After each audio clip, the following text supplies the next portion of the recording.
All right, so today what we're going to do is we're going to begin our look at chance and data, or data, as you prefer.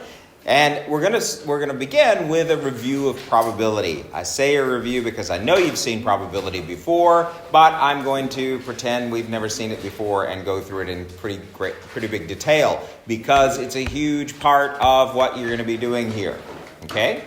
And it will be a huge part of what you'll be doing in year 12. No matter if you take year 12 math or year 12 stats, doesn't matter. If you're an IB, it's a little bit different, but probability is an important topic that will continue to come back. All right.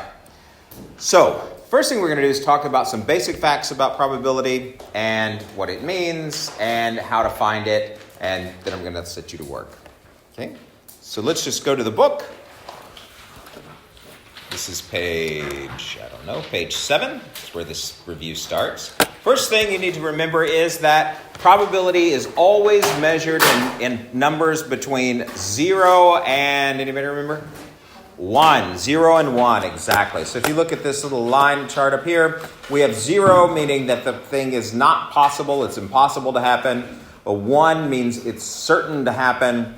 And if you have right in the middle, 0.5 means there's a 50-50 chance. So it's very important that you think about these things as being likely, very likely, unlikely, etc., or impossible or certain. And we'll do a little exercise in that. So always, if you get a negative number, you know that your calculations are wrong. If you get a number bigger than 1, you automatically know your calculations are wrong, right? All right.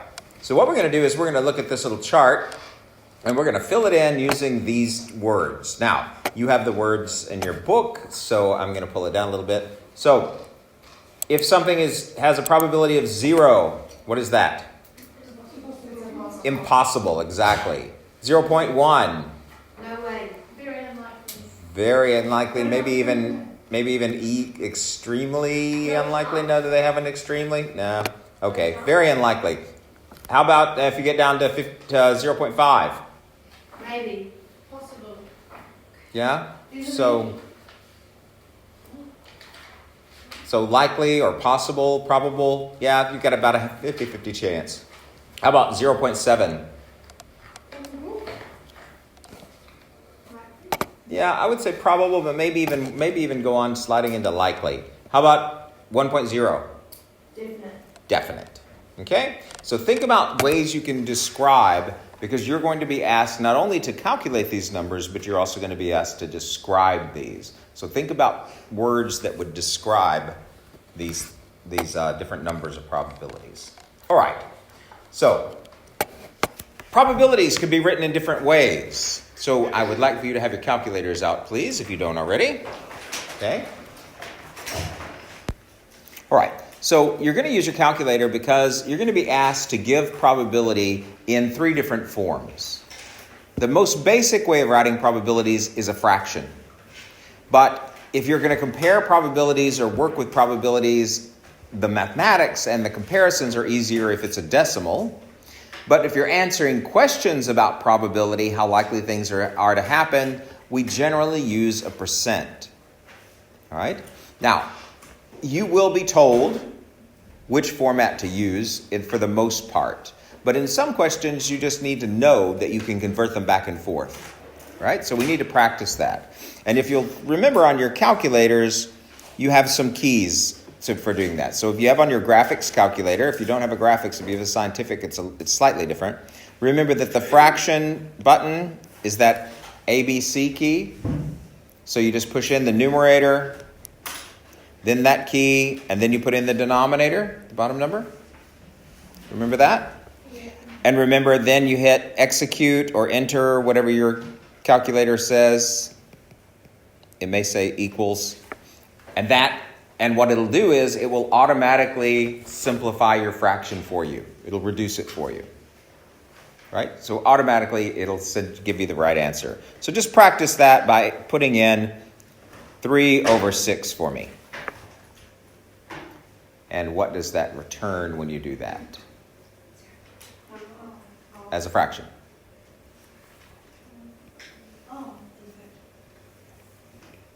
Yeah? It should give you 1/2. Now, it looks funny because it's like 1 and then a funny little symbol and then a 2. Yeah?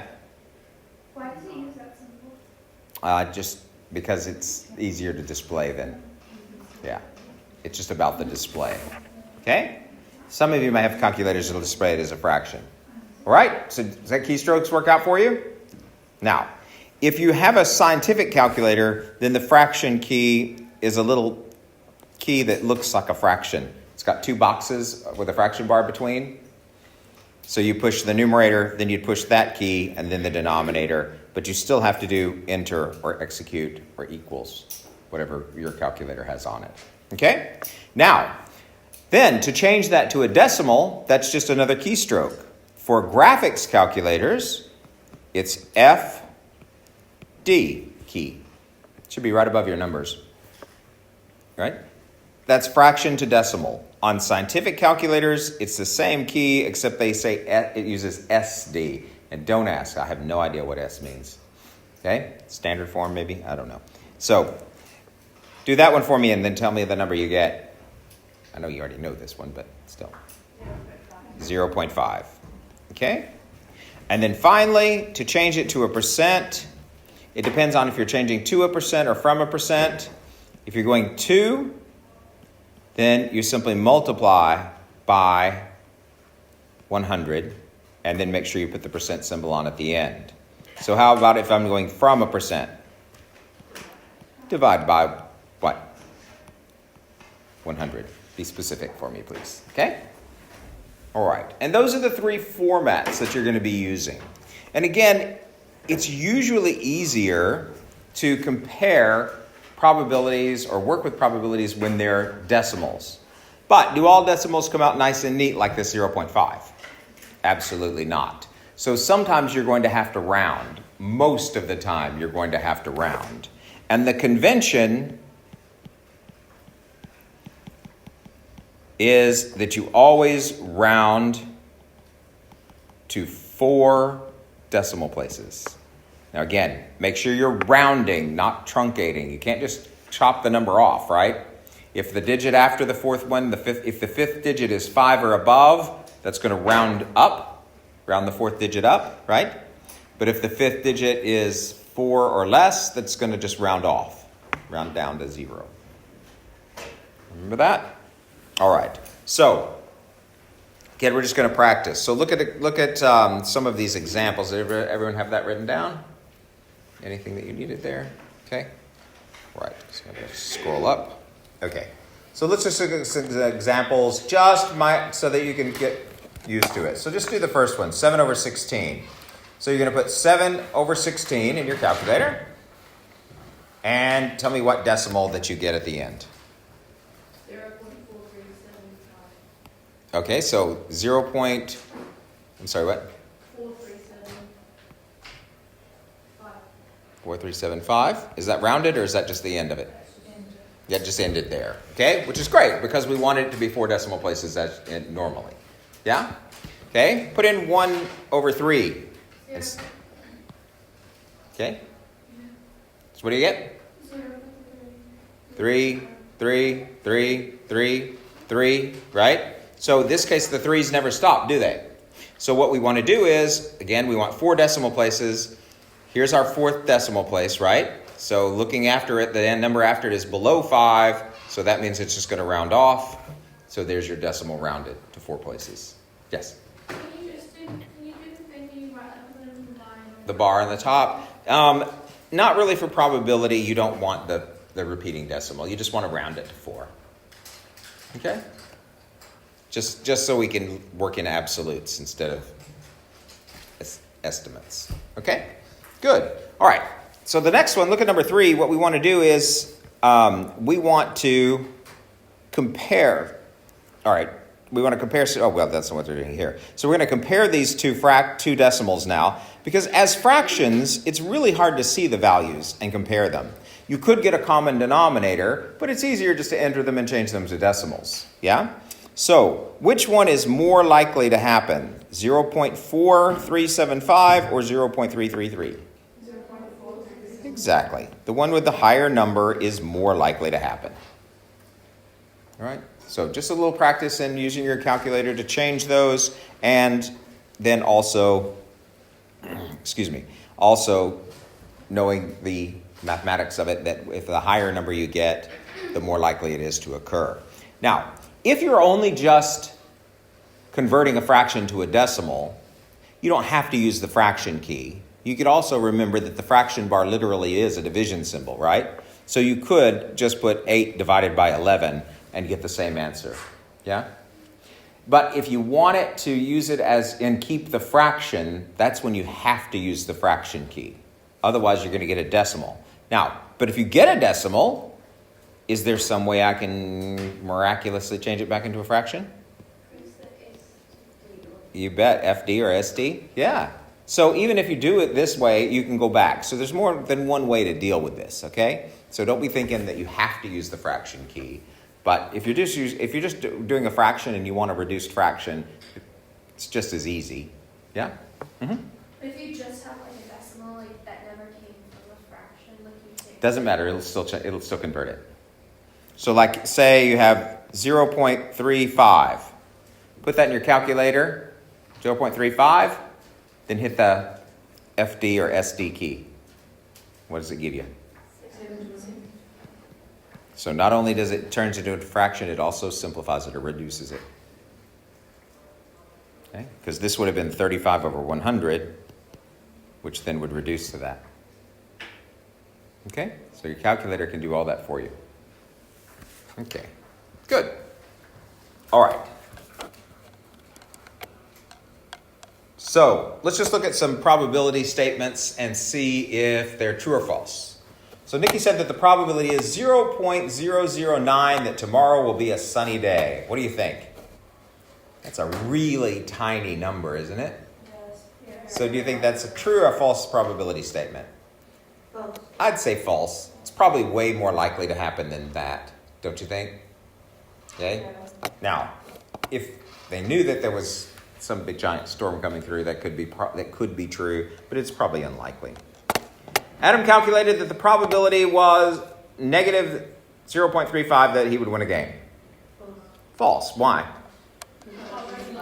Can never be negative. Excellent. Good. Tahu calculated that the probability he would pass level 1 was 105%. False. You can't be more than 100% in probability. Okay? You can have percents that are bigger than 100, right? But you cannot have probability bigger than 100%, because 100% is the same as 1. Sora said that the probability was 1 over 200 that she would be late for school. What do you think? True. Okay. Make it into a decimal and it makes it a little easier to see. What is 1 over 200, guys?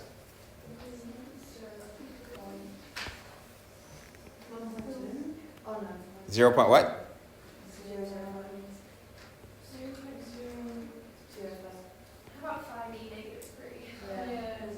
Okay. So it's giving you, it's a tiny, tiny, tiny number if they're giving it to you in scientific notation. So, but what if this person had never been late to school? Is it still possible? Yes. So both of those, the top one and the bottom, are still possible probabilities.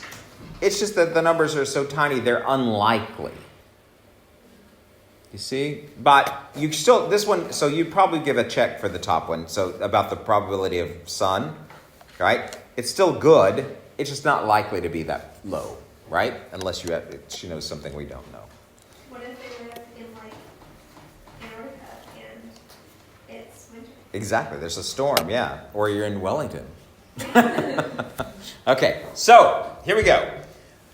Next, we're going to talk a little bit about ways of calculating probabilities. So will be finding lots of probabilities in this course, so you need to understand where those numbers are coming from. And the reason probability is written as a fraction is because it's easier to describe what's happening as a fraction. But then we typically convert those to decimals because they're easier to work with. All right?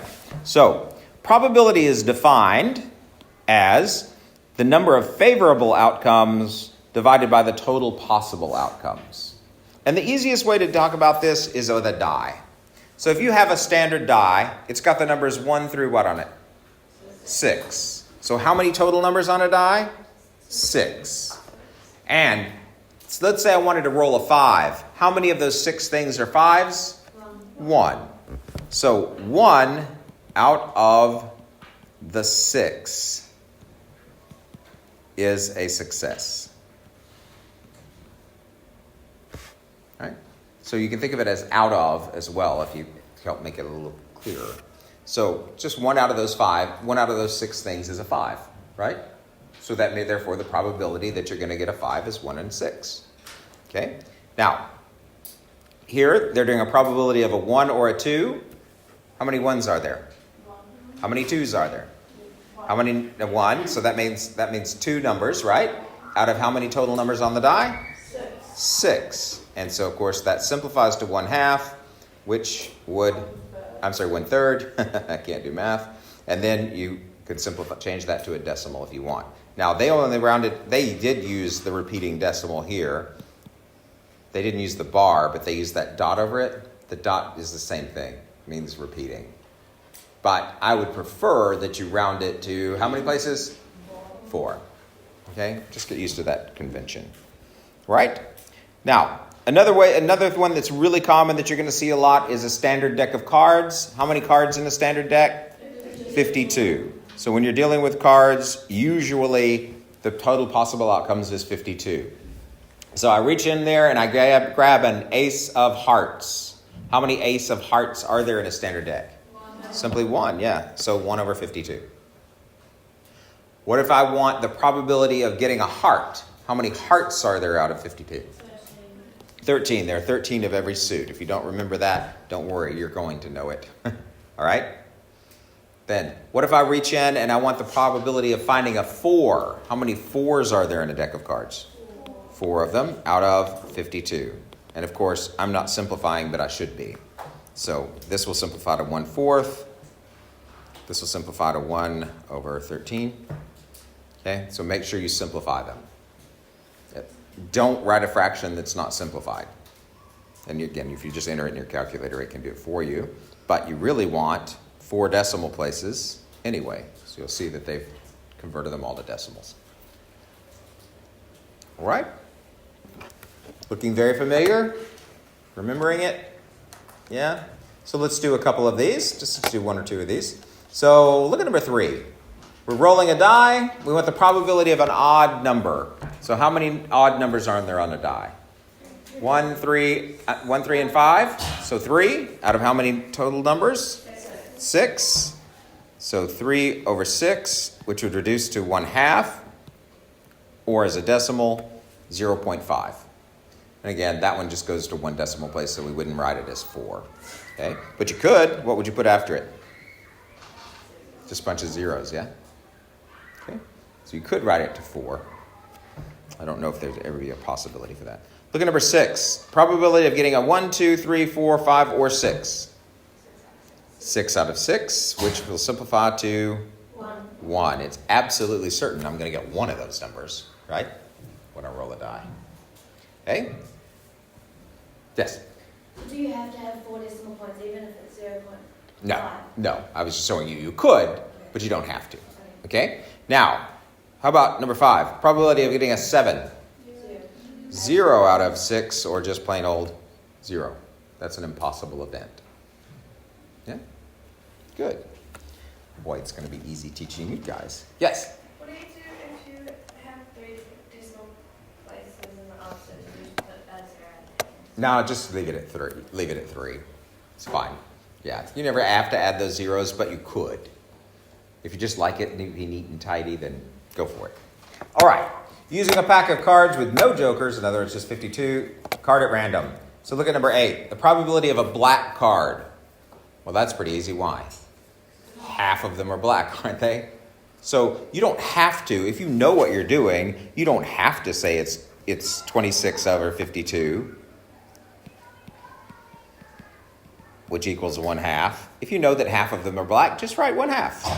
And then, of course, that's 0.5 as a decimal. Okay? So I don't need to see this if you don't want to. Right? If you just know it. Okay? Probability of a 5 or a 6. 8. Yeah, there are 4 of each of them, so 8 out of 52. Now that will simplify. So plug that into your calculator, and what does it give you as a fraction? Sorry? 2 over 13. 2 over, I'm sorry, what now? 13, thank you. 2 out of 13. And then we could change that into a decimal, rounded to 4 places. What are you going to get? 0.153. There you go. All right. Pretty straightforward. Make sure you keep it that way, yeah? Now, those two are very straightforward. It gets a little fuzzier for most people when you're talking about different things that you're not used to working with. So look at the bag of lollies. It's got 7 red, 3 green, 5 yellow, and 9 white. Put his hand in the bag and selects one at random. And he wants the probability of getting a red. So how many of those were red? 7. Out of how many total candies? 24. Boy, y'all are good. 24. And will that simplify or reduce? No. What would it be as a fraction? A decimal. 0.2917.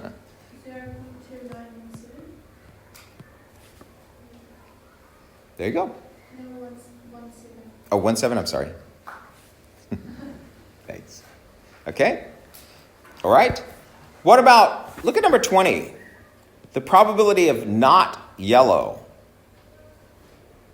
So that means anything but the yellow ones would work, right? So just add those up, and what am I going to get? 19 out of 24. Will it simplify? No, but you could change it to a decimal if you want. There you go. Sorry, I'm written all over them. Yeah, so it's harder to see. I would just use the one in your book. Now, okay?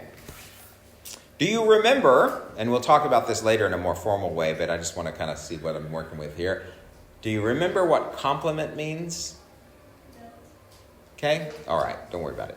We'll talk about it. It'll come in a different lesson, or maybe later in this one. Okay? Now,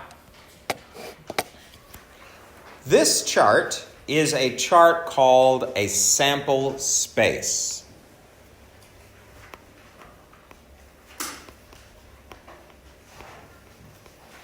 And what it does is it gives you every possible outcome. Now, so what he's doing is throwing two dice. Now, if you throw a die, you get 1 through 6. You throw the next one, you can get 1 through 6. That's not a whole lot of things, is it? 1 through 6 on each one. But look how huge this chart is. So writing out a sample space can be a nightmare if you have a lot of choices. But in this case, this is probably about the biggest one you're ever going to see. So if he threw a 1 on the first, the green one's the first one, I think he's. So if he throws the black one was a 1 and the green one was a 1, then he gets a 1 and 1. These are usually given to you as sums. So instead of writing 1, then 1, they would have written 2 there. Okay, that's another possible way of listing the sample space. Anyway, but you see all of the things that are happening. And what do you notice? How many rows across? 6. How many up and down? 6. And 6 times 6 means there are how many squares? 36. 36 squares, which tells you, you've been in my math class too long already, huh? So which tells you that there are 36 possible outcomes. And to do that, all we did was take the total from each one of them and multiply them together. And that will always work. So let's say we threw a die and we tossed a coin. How many things can happen to you on a die? 6. How many different things can happen to you on a coin? 2. So if you did those together, how many total possible outcomes are there? 12. You can always find out the total number of outcomes by simply multiplying every outcome from the first one times every outcome from the second one. Right? And the same if you had more things. If you did 3 things, you just multiply in the third one. Okay? Good. All right. Drawing sample spaces is a nightmare. You'd never have to do that. Okay. Now they're talking about sums. They didn't give you any sums up here, but they're going to talk about sums. List the outcomes that produce a total of 3. Well, the only way to get a 3 with die is to add together a what? 1. There you go. And it doesn't. And the order makes no difference. So this 2 and the 1, and this 1 and the 2. So that's 2 out of how many? 36. 36, which of course will simplify to 1 over 18. There you go. And then of course, then you would need to take it to a decimal rounded to 4 places if it would round. Okay? What about 28? The probability that the total is more than 10. Then I'm going to show you a trick. So, more than 10 means I can't add 6 and 4, can I? No. But I could add 6 and 5, right? And 5 and 6, and 6 and 6. So anytime you're looking at more than, let's just say we want more than 8. So 8 won't do it, but anything bigger will, right? So 6 and 2 wouldn't work, but 6 and 3 would work, right? Well, if you have a chart where you're doing the same thing, notice this diagonal. What do all those add up to? 9. What do all these add up to? And then 11 and 12. So in other words, once you've found the diagonal, the number that works, anything below that diagonal will also work. Right? And that's true anytime you have one of these sample spaces that are listed like this where you're doing a total. So that's 1, 2, 3, 4, 5, 6, 7, 8, 9, 10 different ways out of the 36. Okay? So sample spaces are nice when they draw them for you. They're not nice when you have to draw your own. Okay. Here we go. This one, he has a spinner and a die. So you'd have to find the number on the thing on the spinner. How many outcomes on the spinner? 4. How many outcomes on the die? 6. So how many total outcomes? 24. 24. Okay. So they want you to draw them. So all you would do is simply,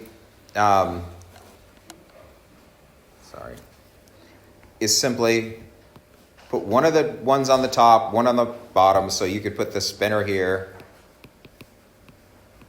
Oops, I can't spell spinner. So 1, 2, 3, 4. Then 1, 2, 3, 4, 5, 6. And then put the different outcomes in a box. You want to make yours bigger than mine, right? No problem. Then when you have the sample space listed like that, then it makes it really easy to answer questions. Yeah? Okay, so you're gonna do that. All right. Okay, so talked about some probability. Now what I want you to do is I just want you to work on some of these. So what I want you to do is do all of these probability ones. Yes, it is a lot, but all you're mostly doing is sticking numbers in your calculator. I want them as a fraction and then as a decimal rounded to how many places? 4. Okay? There you go.